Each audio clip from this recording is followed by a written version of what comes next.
The greatest show on earth has just concluded in Tokyo, even though it couldn't draw the crowds that we normally associate with the Olympics. Nonetheless, the Olympics came for us at an opportune time, and in this time of isolation, they brought us together and they gave us some relief from the constrictions of the current lockdown. We watched many extraordinary stories of human achievement. They were stories of amazing success and bitter failures. Stories to inspire us as we marvel at what the human body can achieve. The strength, the flexibility and skill of the athletes left us in awe, as have the stories of lifetimes of dedication, commitment and discipline reaching their crowning moments. The Olympics is a great testament to the possibilities of human endeavour, and we've been delighted at new personal bests and new world records, and we felt very proud of our own athletes who achieved them. As wonderful as the Olympic stories are, they're not the only stories, of course, in our life, and certainly not the most important ones. Each Sunday we gather ordinarily to listen to another story. And on this particular Sunday, we reflect on the story of the Assumption of Mary, the mother of Jesus. The story that when her life was complete, Mary's body was wholly assumed into a new living reality without decay. Basically, the teaching about the Assumption of Mary into heaven affirms that Jesus' victory of life over death manifests itself immediately in Mary's experience. She is the first to participate in the mystery of the resurrection given to us in Jesus, in which not only our spirits, but also our very bodies are transfigured into a new reality. The deepest hope by which we live has already now been fulfilled in Mary. We see in her what is being promised to each of us. This is a great mystery in itself. However, given the coincidence of this year's celebration of the Assumption with the conclusion of the Olympics, I wonder what more this mystery might have to say to us. As I say, the Olympics is a time in which extraordinary stories of human achievement are celebrated.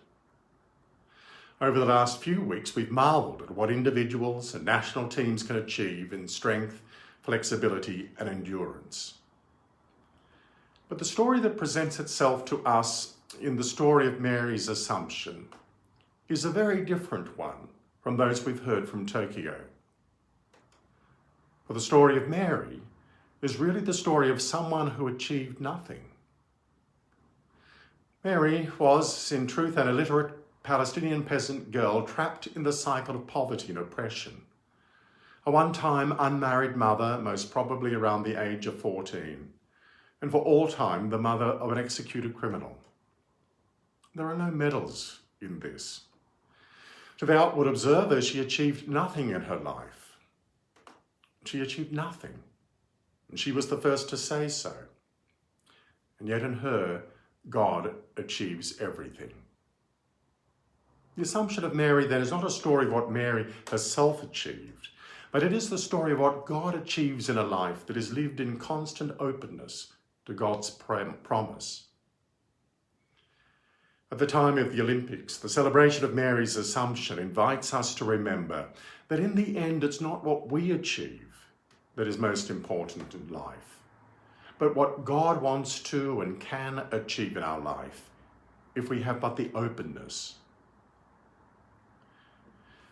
We know that Mary was somehow influenced by the school of first century Jewish spirituality known as the school of the Anawim.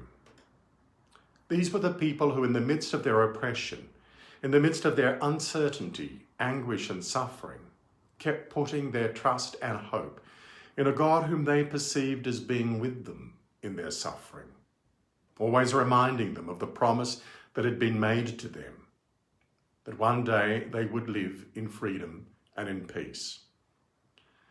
The Anawim were the poor of Israel who, even in the darkest moments of their experience, held to the promise that had been given by their understanding of God. Mary lived this radical spirituality in all of its fullness. with nothing of her own to boast, with nothing to win a medal for, but indeed, on the contrary, with much to be socially ashamed about. She unfailingly kept her gaze on the God who promised life. And keeping her gaze there, she lived with total receptivity before this God, without placing any obstacle.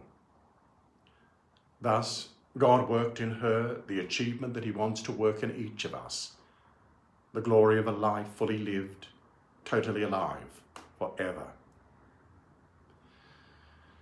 Mary teaches us then that no amount of human endeavour can ever achieve what we most deeply want. Only God can achieve this. Indeed, we don't have to achieve anything.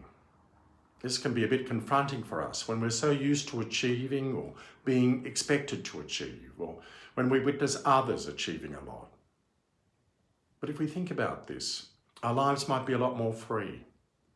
For one thing, gone is the desperation that needs performance enhancements, whatever the cost.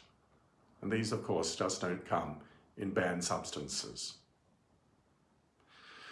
No, the true lesson of Mary's Assumption is that in the end, all we have to do is to allow God to achieve his dream in us. The dream God has for each and every one of us, irrespective of our talents and skills. And our real value comes not in what we have achieved, physically, intellectually, socially, economically, even morally. Our value comes in the knowledge of what someone else is wanting to and can achieve in us. We have enjoyed the spectacle of the Olympics. We've enjoyed all the wonderful stories. But as those who celebrate today Mary's Assumption, let us silently remember how the greatest achievement in human life comes about. Not by us, but by God. Not by what we have accomplished, but by what God wants to accomplish in us. Not by effort, but by receptivity.